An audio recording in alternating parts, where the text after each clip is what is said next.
Travis, I understand you have a terrific story for us to open the show today. Sure. There's a type of hacking that's increasing, apparently, called salami attacks or salami slicing attacks. The way that this works is that people will break into several bank accounts all at once, sometimes hundreds, sometimes thousands, and then take away, siphon off very, very, very small and unnoticeable amounts of money out of these accounts. So we're talking like 25 cents or what? Yeah, it can be 25 cents. It can be $1. And to be fair, this is a type of scam or hack that's been around for decades. It was a major plot point in the movie Office Space. It was also that they even referenced this in Office Space, a plot point in Superman 2. Not the more recent one with Ben Affleck, but the one with Richard Pryor and Christopher Reeve. What? So wait, yeah. What are the references? So what is it? What is it? It's something where you are just taking little tiny amounts of currency and funneling it into a larger account, but you're taking it from several different sources all at once. So it's not noticeable, but it's noticeable enough once it starts to accumulate. Adam, isn't this just like the 749 whatever thing? 984. But yes, okay. It's very much like that. There was a scam several years ago where people would hit accounts, generally cellular phone accounts, for $9.84. They were called gray charges. And they were hoping that people wouldn't notice $9.84 because most people generally don't pay attention to anything under at least 2 digits, so $10 and up. So this kind of sounds like an offshoot of that. Right. And one of the things about it that's making it more feasible or easier for scammers to do is that in this day and age, we have a lot more things coming out of our bank accounts automatically. If you have like an app that's billing you $1 a month, you're not really going to notice that. If you have 10 apps that are billing you 50 cents, $1, what have you, on a regular basis, it's a lot harder for people to notice, especially if you have something like Acorns, the investment app that just adds a couple of extra cents to invest in the stock market, or what have you. It's a lot easier for this type of scam just to be hiding in plain sight at present. But the other thing about it that I thought was interesting is scammers are also apparently using brute force attacks with this, connecting to your bank account. What they can do is try to connect through just entering in random or at least targeted bank account and routing numbers and seeing which one works, putting a penny or two into that account.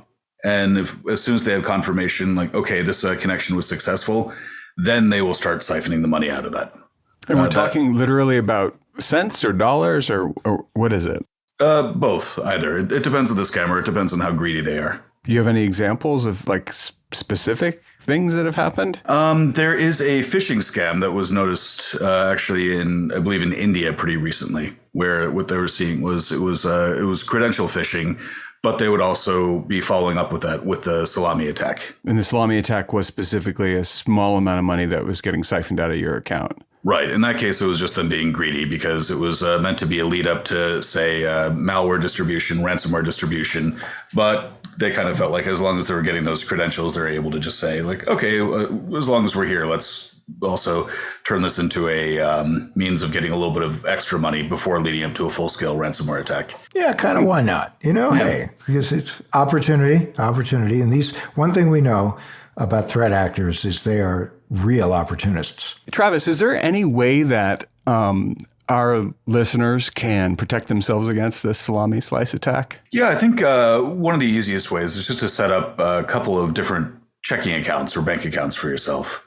If you're going to have one account that is constantly getting little tiny bits extracted from it for Netflix, Disney Plus, Acorns, or take your pick, keeping that aside from your main financial account, just because if that's something that you're putting in a small amount in every month, you're not necessarily protecting that amount of it, but you're minimizing the damage there. And that's, as we know, one of the 3 M's. And an analogy here would also be where you have networks in your home and you put your kids on one network and you on another, just so that you want to be careful because children can be real explorers when it comes to the internet, and you don't necessarily want them clicking on links or opening attachments that might involve kid-related stuff. Right. So I guess the way to put it is the best defense is to pre-slice your own salami or turkey or bread or cheese. I don't know why they picked salami, but, just... And this is not necessarily cutting edge information we're giving people here.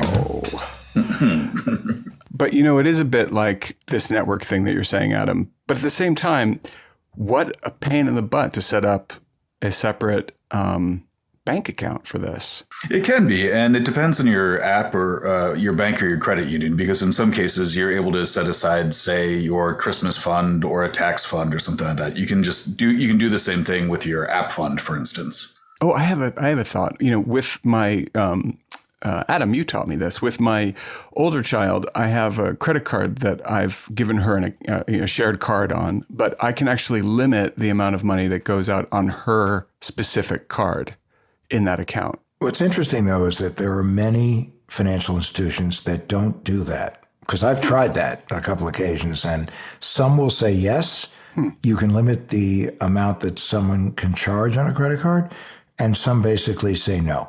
So you have to ask your institution if they let you do it. But it's important to do it. But it might be a way around it. Now I'm just going to be thinking constantly. There's this Russian guy who does parkour tricks, and I became friends with him online, and now I give him $1 a month, on Patreon because I think he's cool. And you're right. I probably have 20 of those right now. Mm-hmm.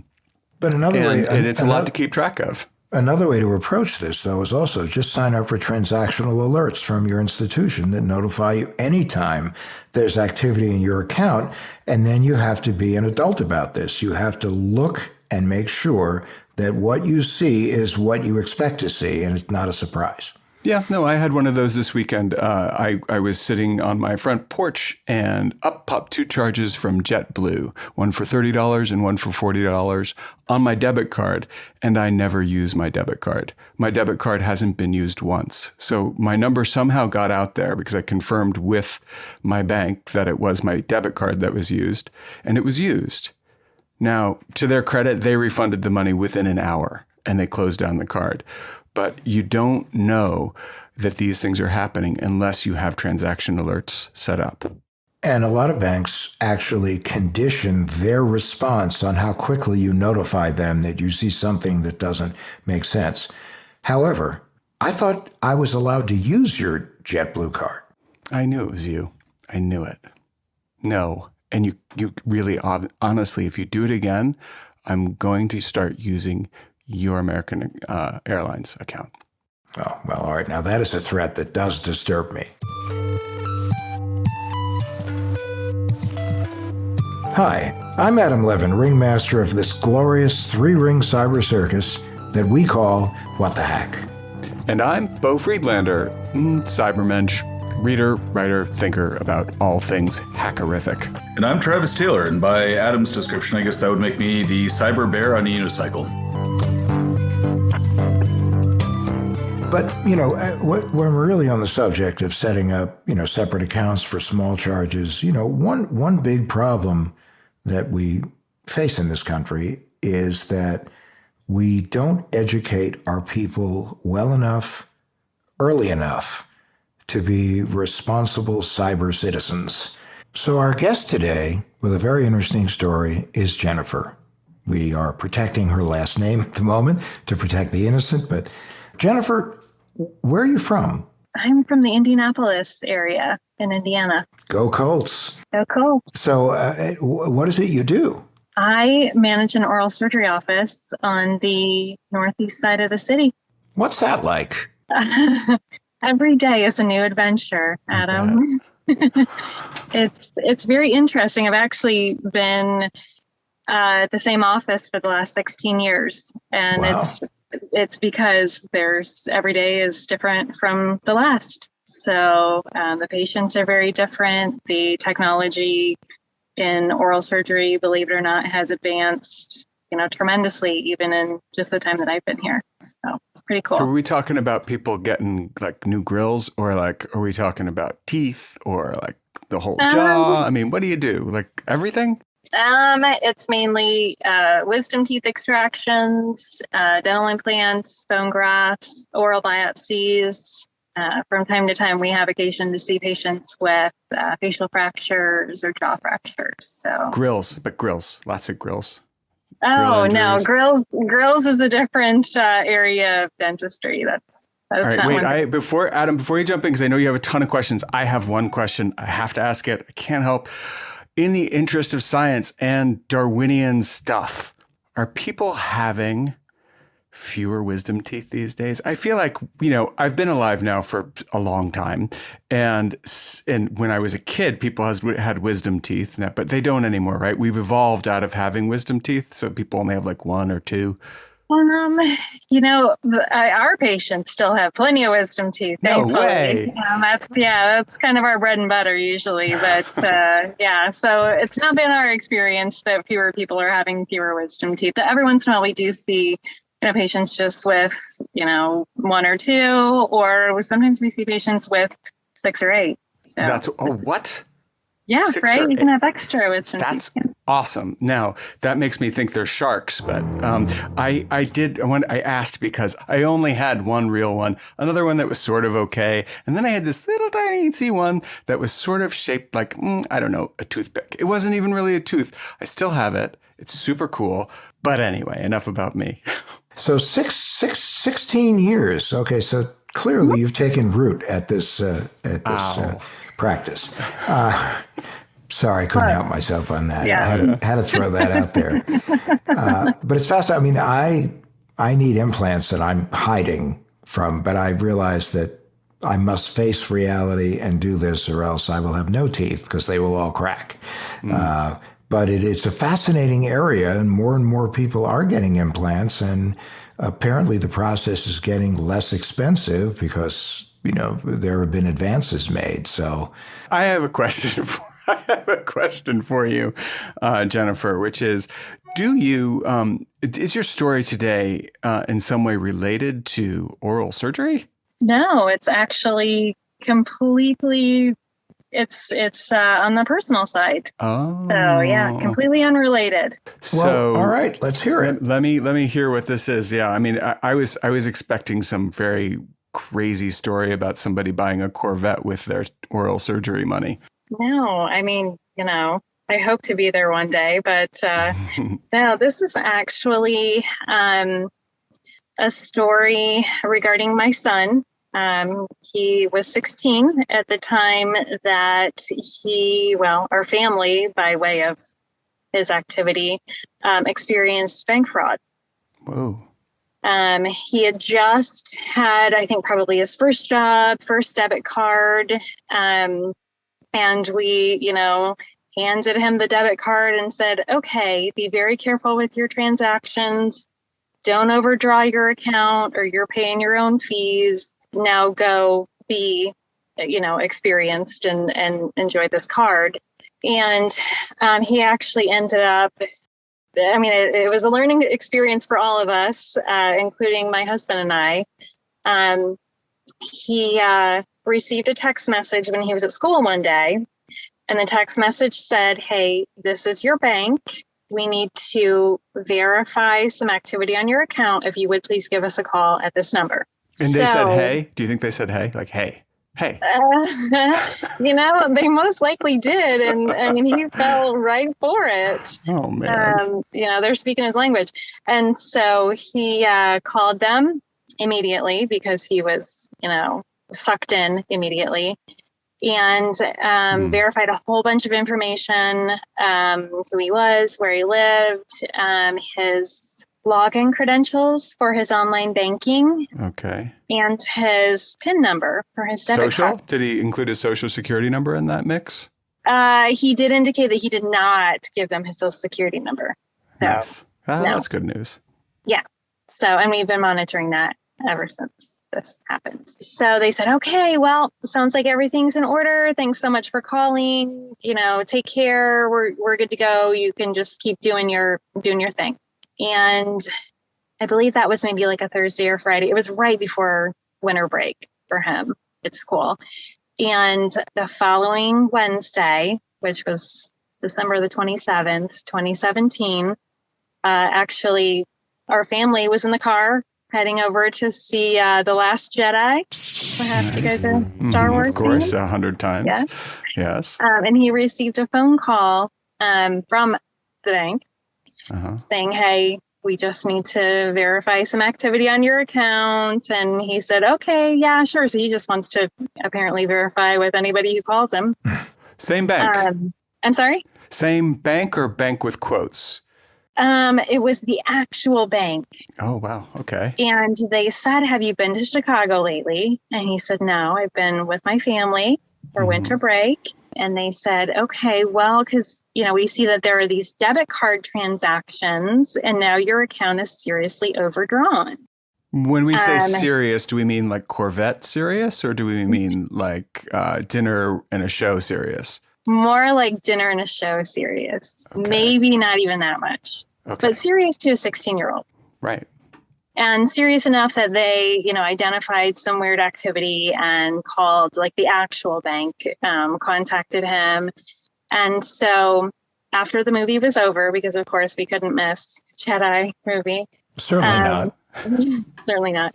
We went over to our local bank branch and they let us know that there had been some suspicious activity, in particular, some checks that had been deposited via ATM, and then immediately funds were withdrawn against those checks. And so eventually, through a series of conversations, we obviously told him right from the jump that he had not been the person performing those transactions.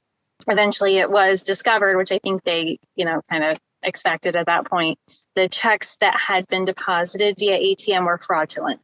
They were payroll checks that were, they were nothing. Ultimately, his account, I think it ended up being like less than $450 overdrawn. So again, not even a giant amount of money. To him, it was huge.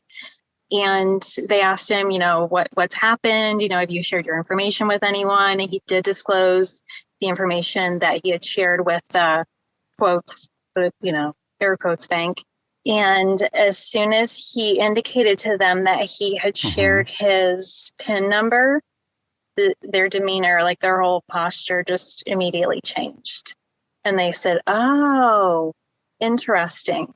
Because when you share your PIN number with anyone else, if they take money from you, you're on the hook for it.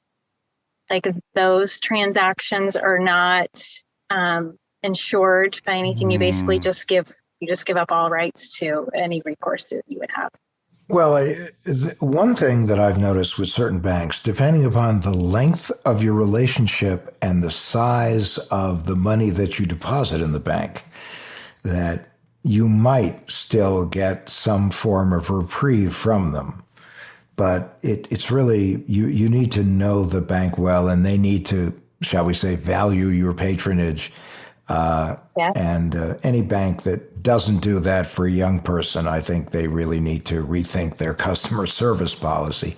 I say this as a former consumer affairs director for a state, but... So you're saying that the bank should have been like, look, this guy is going to be with our bank for a gazillion years. Right. Let's give him the $450. Yeah. It's like, we'll give him a pass on this. There are some major tech companies that if you, shall we say, overplay your welcome when it comes to video games and things, that they'll give you one pass because their attitude is they would really like to keep you as a customer.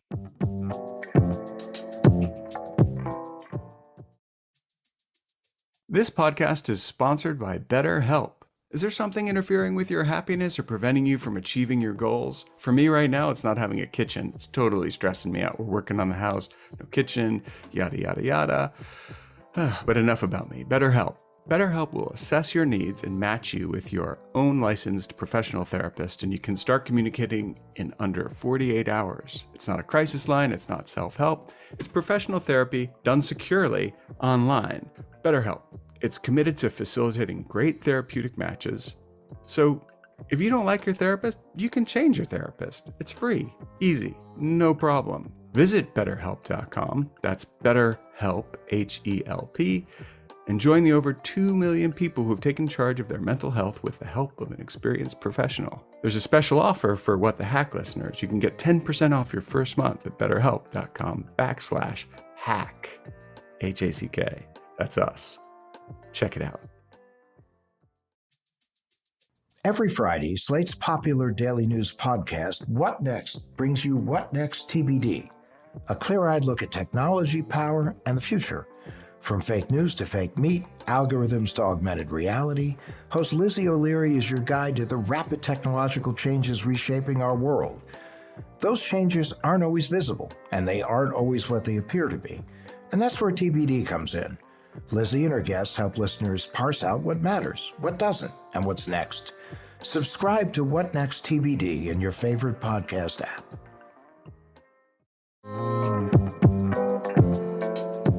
All right, so is there more to this story? What else happened? When the bank said, oh, I see. So you did the soccer equivalent of an own goal. You gave them your PIN code. They took your money. It's the same thing as actually giving them your $20 bill out of your wallet from their point of view, I guess. After that, we did, obviously filled out a bunch of paperwork, listed all the transactions that we found to be fraudulent. Uh-huh. And they did their investigation. Because our son had disclosed his PIN number, they really did tell us that their hands were tied. And that there was nothing that they could really do for us. And we did have a newer relationship with that bank. But, we had, our family accounts were there. My husband and I both had checking accounts with that bank. We had our savings account. So it wasn't just like that, that our son's account was the only account. It was, much more substantial than just, the $450 that we were talking about at that time. And so a guy from the fraud department, from the fraud investigations department called.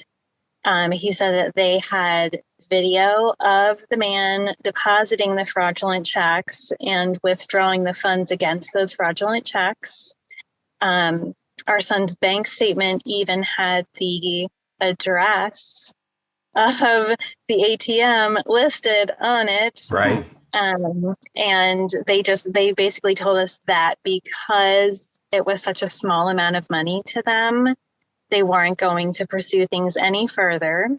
So in order to keep, as far as identifying the individuals that had, perpetrated the fraud, in order for my husband and I to keep our accounts in good standing with the bank, we had to settle the negative balance from our own accounts. Is this a big bank or a small bank?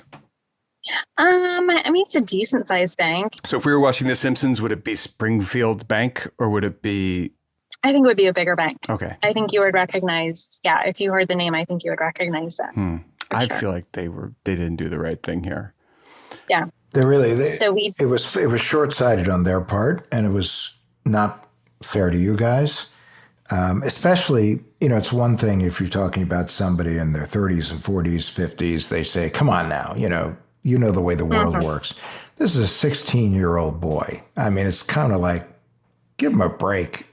Especially if they're saying that that they're not going to give you any kind of mercy in terms of the money coming out of the account, but it's also such a small amount that they're not going to bother to try to pursue that any further. That's sort of a 1-2 punch right there.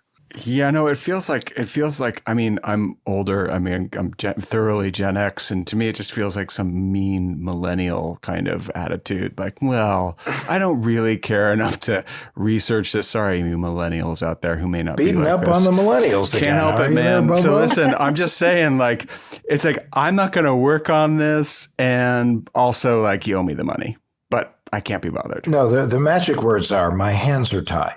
It's like, hands are tied. Actually, it's a bank. They don't have any hands. Someone said that's why they're called bankers and not entrepreneurs. But this does bring to mind, though, one of the pieces of advice that we give people, the three of us, and that is especially when you're dealing with a young person. And I know the normal inclination of a parent is to have a bank account and give them a debit card. that you may want to think about the possibility of not a debit card, but rather a credit card. One that you monitor, especially now you can sign up for transaction alerts that notify you of any activity in the account. You can do that with your bank too. But also it has to do with the level of protections that are available. Because with a credit card, remember, it's their money. With a debit card, it's your money. You have much more time with a credit card. They generally have a zero liability policy. These days, used to be $50. It's now pretty much zero liability. It just gives way more protection, way more time.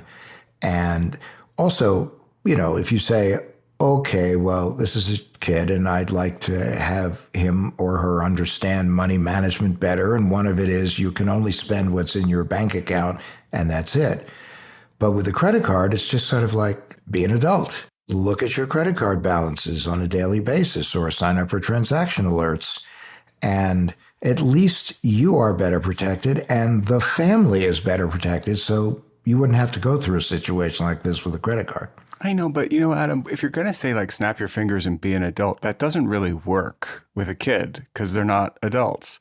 Well, then manage the account with them. Yeah. Well, so here's what my question was going to be. I know you do this, Adam, because when we met 1,000 years ago, we did have the talk. You sat me down and we had the talk. Right. And it helped tremendously. I tell you something, having somebody who knows their way around credit and finance is a wonderful thing. And for most kids, that's us, right? It's the parents who we know a little bit about finance and money. And it sounds like you did have the talk with him. What I'm curious about is like, okay, so if the bank, I'm stuck on this bank, if they didn't want to help, they didn't want to look into it because it was such a small amount of money, did they have a program where they could help your kid get better acquainted with proper hygiene on banking? Or was it just like, see you later, bye? It was just basically see you later, bye. Man. Because when they said you as parents need to settle his negative balance in order to keep your accounts in good standing with the bank, I hate that. I did express to them that if that was something that they were going to require of us, then we would not feel comfortable continuing our family's banking relationship with them. Well done. And they said, well, how about this? We'll credit you the $45 in return fees, and then you can pay the rest of the money. And then we'll be good, right? What? And you were like, sorry. Yeah. I was like, man, that's almost even a little more of a slap in the face. Yeah. So they did not. They clearly did not understand the concept of customer service. Yeah. Or customer retention. I would have been so out of there. Let me ask you a question. Are you still banking with them? Oh, heavens, no.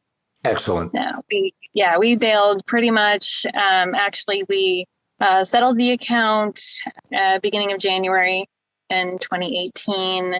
Let everything kind of, let all the stuff kind of settle out and return to a zero balance. And then we moved all of our accounts over to another large bank. And actually, when I went to the other large bank, because we've been thinking about moving to them, some of our family members, actually many of our family members bank with this institution and have for years. I met with the banker there, and my first question was, so how do you guys handle fraud?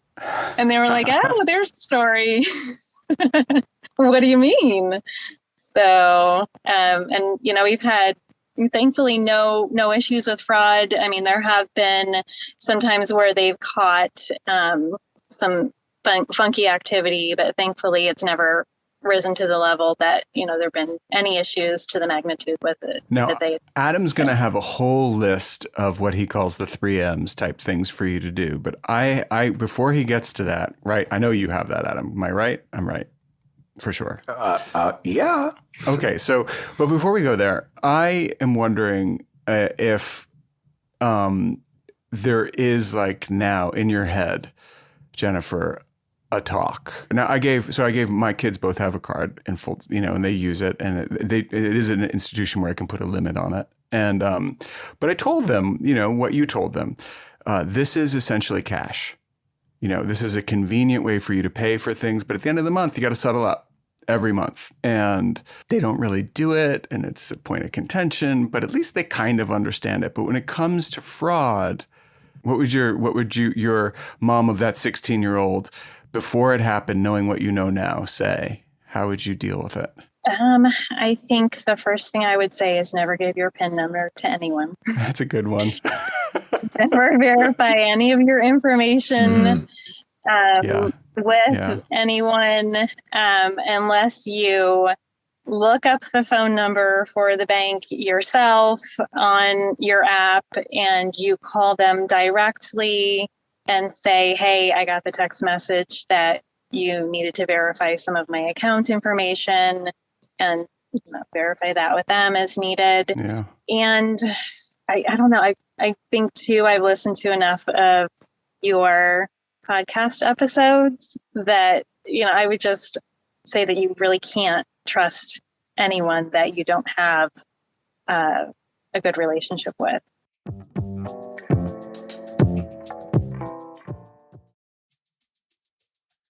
Want to future-proof your life and career? I want to tell you about the podcast that can help you do that. It's called Build for Tomorrow, hosted by Entrepreneur Magazine editor-in-chief Jason Pfeiffer. In each episode, Jason takes something that seems concerning or confusing today and then learns its surprising history, what important things we're missing, and how to be more optimistic about tomorrow. For example, are we really addicted to technology like everyone says? Not according to addiction researchers. Are participation trophies ruining today's children? Not according to sports historians, because these trophies have been around for hundreds of years. And what can we learn from the surprisingly controversial history of the elevator and teddy bears? Both reveal a lot about today's newest technology and social changes. Ready to stop worrying and start embracing new things? Listen to Build for Tomorrow. You can find it wherever you get your podcasts.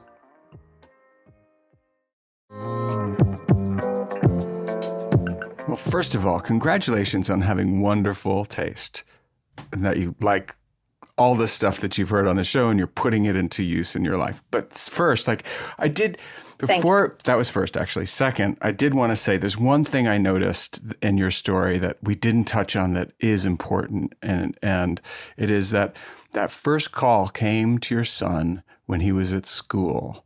And I have no idea, and there's no way to know if the scammers knew that he was young and that he was going to be in school at that time. But the thing that I try to bear in mind at all times is no matter what I'm doing, whether I'm holding 3 wedding cakes, one on my head and one in each hand, I have to be aware of the fact that I may not be aware of the fact that I'm being targeted. And scammers are looking for that moment when I'm not paying attention. That's actually one of the questions I had that I don't think we're going to come to the answer for here. But how they knew to target your son exactly. But that might suggest either, maybe your son was just giving out other information of some sort, but it's entirely possible that there's someone at the bank that was a little bit less than on the level that was helping provide the target. Creepy.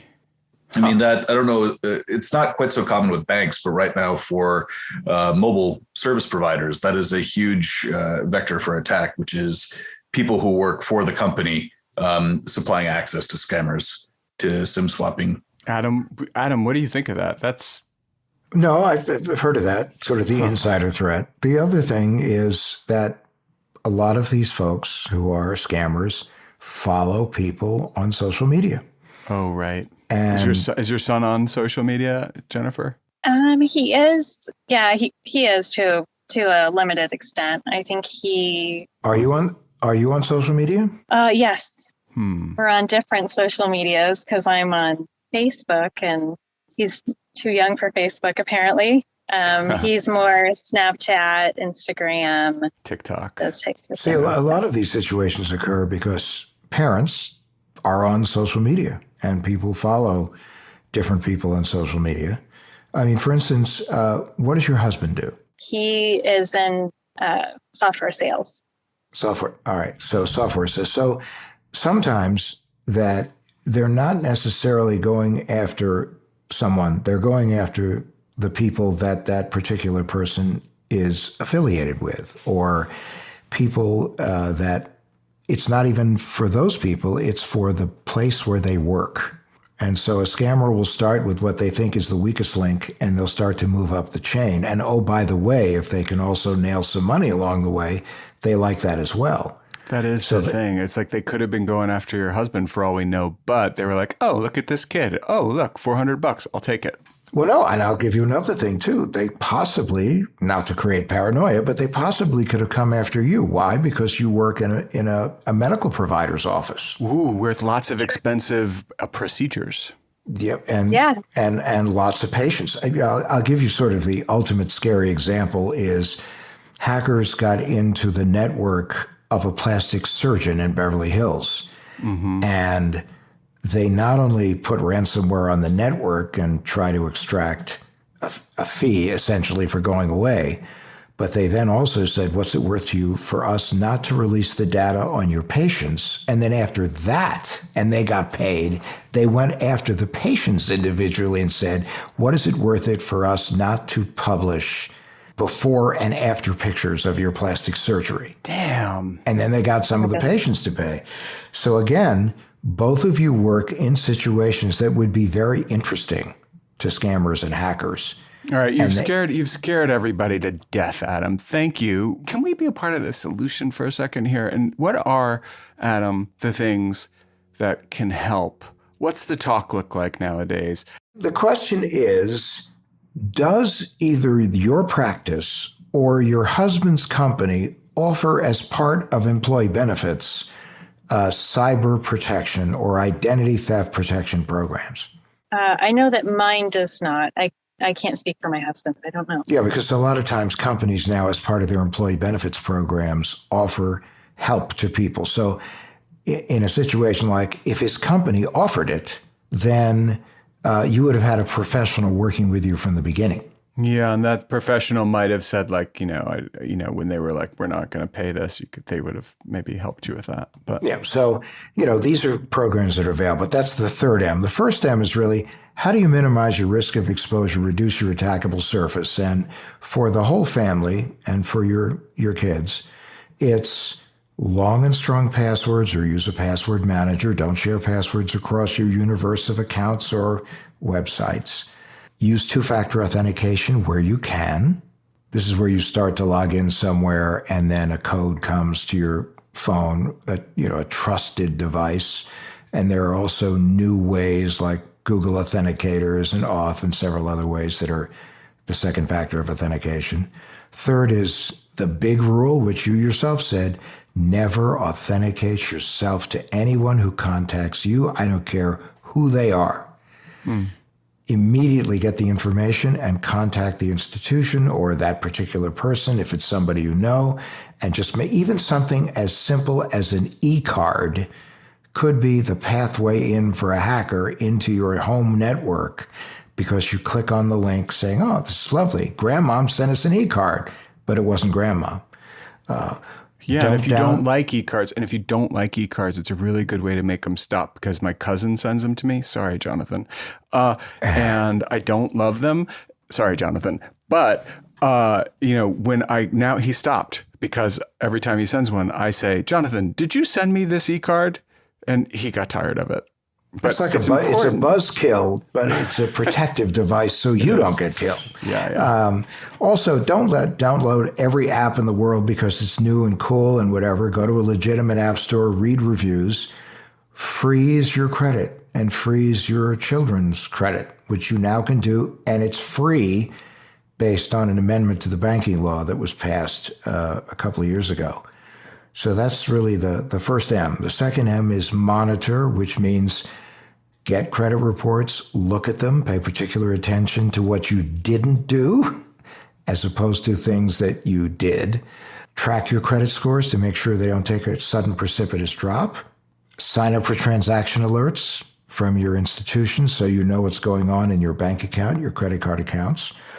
look for now as someone who works in a medical provider's office. Whenever you get a explanation of benefit statement from your health insurer, just take a look to make sure that it was really you or your kids or your husband that was really there, as opposed to someone else who took information from the family and used it as a way to get medical treatment or crawl into their medical insurance. This happens. Medical identity theft is a serious problem, and it's growing. Also, more sophisticated forms of monitoring that have what's called the me, not me notification, which is not, I'm a bank security guy and the bank is being broken into, as opposed to, I want to stop the bank from being broken into in the first place. So it notifies you sort of contemporaneously with somebody applying for credit.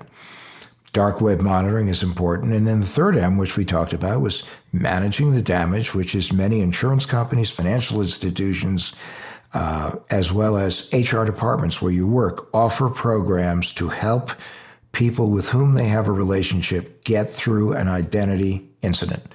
And sometimes it's free and sometimes it's discounted. And leave your bank if they don't give you your money back. That's, for me, that's the big hoo-ha lesson. But it was great to hear your story today. And I think the reason it had helped me personally was to hear how you navigate finance with your kid, because it is not easy. There is no easy answer to getting a young person to understand the red light, green light of identity theft.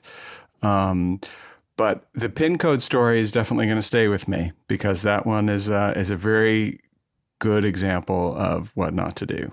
Travis, any summation you'd like to give us here on what we've been talking about? A statistic came out recently saying that millennials and younger are now a bigger target for scams like this than the elderly, who previously were the most commonly targeted sector. There are a few reasons for it. In a lot of cases, the elderly people with grandparent scams and the like did not grow up with technology, so they may have made a few errors here and there, might not have been quite as cyber aware. But with the younger generations, they're the ones that have grown up with technology and are used to oversharing and are used to just sort of trusting and providing that information out there. So that is right now easily the biggest and easiest target for scammers. Yeah, and one thing the one tip that I have is this: whenever I get a phishing text, or any kind of hack that comes my way, and I get a lot of them because I respond to them. I like to play with hackers.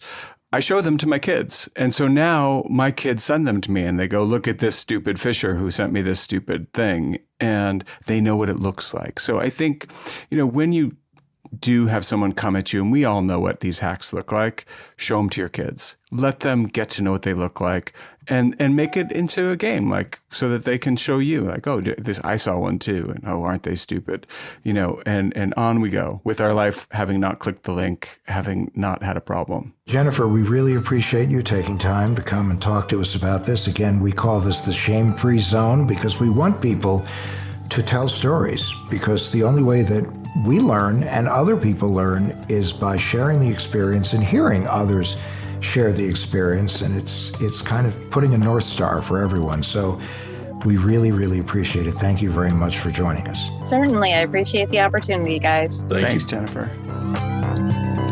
What the Hack is a Loudtree Media production in partnership with Large Media. That's LARJ Media. You can find What the Hack wherever you get your podcasts. Be sure to follow us on social media and find additional information at adamlevin.com.